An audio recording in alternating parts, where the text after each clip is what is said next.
సంచలనాలు, వివాదాలు, గందరగోళ నిర్ణయాలతో అమెరికా అధ్యక్షుడు డొనాల్డ్ ట్రంప్ ఏడాది పాలన పూర్తయింది.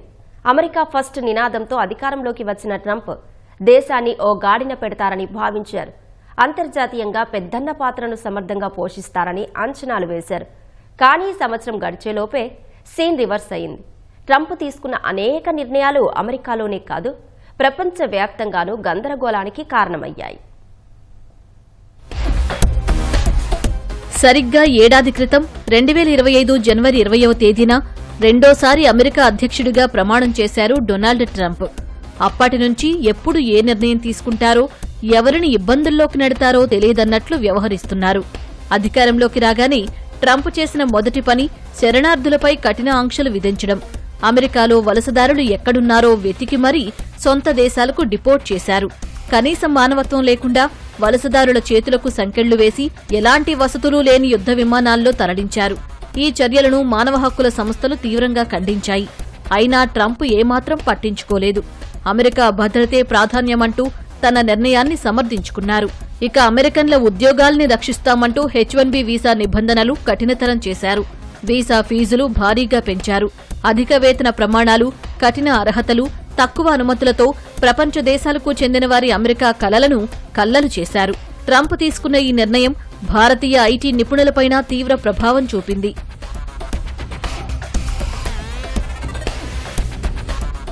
అత్యంత వివాదాస్పదమైన ట్రంప్ నిర్ణయాల్లో ఒకటి సుంకాల యుద్ధం.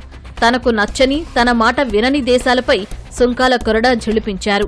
చైనా, భారత్, కెనడా, మెక్సికోతో పాటు యూరప్ దేశాల ఉత్పత్తులపై విపరీతంగా ట్యాక్సులు వేశారు. భారత్ తమ మిత్రదేశం అంటూనే 50% సుంకాలతో విరుచుకుపడ్డారు. అమెరికా పరిశ్రమలను రక్షించడమే లక్ష్యమంటూ తొలుత టారిఫ్లు విధించారు. అది క్రమంగా తీవ్రమై గ్లోబల్ ట్రేడ్లో ఉద్రిక్తతలకు కారణమైంది. ట్రంప్ నిర్ణయంతో అమెరికా వినియోగదారులపై అదనపు భారం పడింది. ఇక ప్రపంచవ్యాప్తంగా 39 దేశాల పౌరులు అమెరికాలో ప్రవేశించడాన్ని ట్రంప్ నిషేధించారు.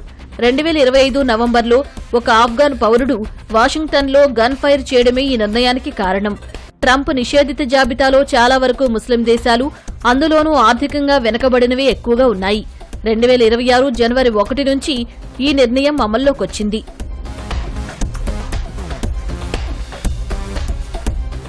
విద్యాశాఖను రద్దు చేస్తానని ఎన్నికల వేళ ప్రకటించిన ట్రంప్ చెప్పినట్లుగానే అధికారంలోకి రాగానే ఆ పని చేశారు. 2025 మార్చి 20న ఎగ్జిక్యూటివ్ ఆర్డర్పై సంతకం చేసి ఫెడరల్ విద్యాశాఖ మూసివేతపై అధికారిక ప్రక్రియ ప్రారంభించారు. ఫెడరల్ ప్రభుత్వంపై అనవసర భారం పడకూడదని నిర్ణయం తీసుకున్నట్లు చెప్పారు. 40 ఏళ్లలో $3 ట్రిలియన్ ఖర్చు చేసినా ఫలితం లేదన్న ట్రంప్ విద్యా వ్యవస్థపై నియంత్రణ రాష్ట్రాల చేతుల్లోనే ఉండాలని వాదిస్తున్నారు. ఈ నిర్ణయం ఆర్థికంగా వెనుకబడిన కుటుంబాలకు పెనుభారం కానుంది.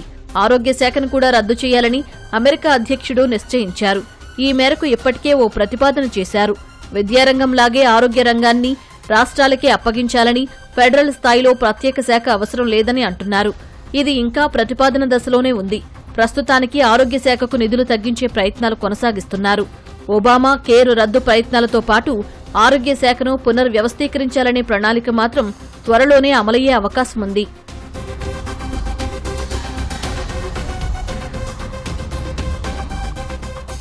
ఐక్యరాజ్య సమితి ఉనికి దెబ్బతీసేలా ట్రంప్ చర్యలు ఉన్నాయి. సమితిపై తీవ్రస్థాయిలో విమర్శలు గుప్పించడం, నిధులు తగ్గించడం, ప్రపంచ ఆరోగ్య సంస్థ WHOకు ఆర్థిక సాయం తగ్గించే ప్రయత్నాలు చేస్తూ ఉండటం ట్రంప్ వివాదాస్పద నిర్ణయాల్లో మరికొన్ని. భారత్తో వాణిజ్య ఒప్పందాన్ని ఎటూ తేల్చకుండా సాగదీస్తున్న పెద్దన్న మన పొరుగుదేశం పాకిస్తాన్తో మాత్రం స్నేహం చేస్తున్నారు.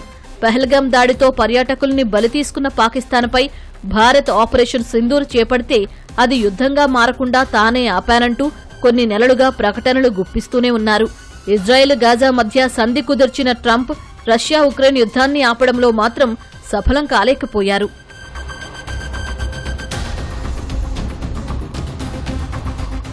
ఇక అమెరికాలోకి అక్రమంగా కొకైన్ సరఫరా చేస్తున్నారంటూ ఇటీవలే వెనిజువెలా అధ్యక్షుడు మదురో దంపతులను కిడ్నాప్ చేయించడం అంతర్జాతీయంగా పెను సంచలనం సృష్టించింది. వెనిజువెలాలోని చమురు నిల్వల కోసమే మదురోను బంధించారన్న విమర్శలు వచ్చినా ట్రంప్ లెక్క చేయలేదు.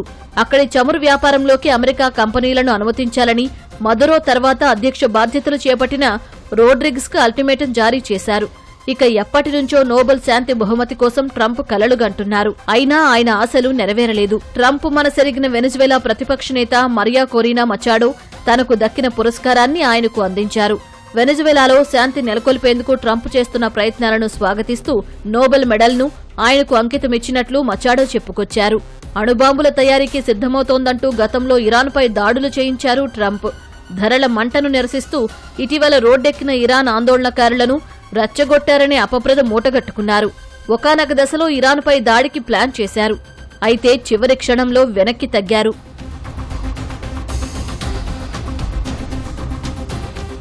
ప్రపంచం శాంతియుతంగా ఉండాలంటే గ్రీన్లాండ్ తమ ఆధీనంలో ఉండటమే మేలని ట్రంప్ వాదిస్తున్నారు. రష్యా, చైనా ఆధిపత్యాన్ని నిలువరించలేని డెన్మార్క్ గ్రీన్లాండ్ గురించి మాట్లాడడం దండగా అంటున్నారు. ఈ చర్యను ప్రశ్నించిన ఐరోపా దేశాలపై గ్రీన్లాండ్ ట్యాక్స్ వేశారు. రెండోసారి అధికారంలోకి వచ్చినప్పటి నుంచి ఫేక్ న్యూస్ అంటూ మీడియా సంస్థలపై దాడులు చేయడం, దావాలు వేయడం లాంటి వాటికి కొదవలేదు. వచ్చే 3 ఏళ్లు ట్రంప్ పాలనలో ఇలాంటివి ఇంకెన్ని చూడాల్సి వస్తుందో ఊహించడమూ కష్టమే. అంతా నా ఇష్టం, అంతా నా ఇష్టం, ఎడాపెడా ఏమి చేసినా అడిగేదెవడ్రా నా ఇష్టం, చెడామడా చెలవేగినా చెప్పేదెవడ్రా నా ఇష్టం.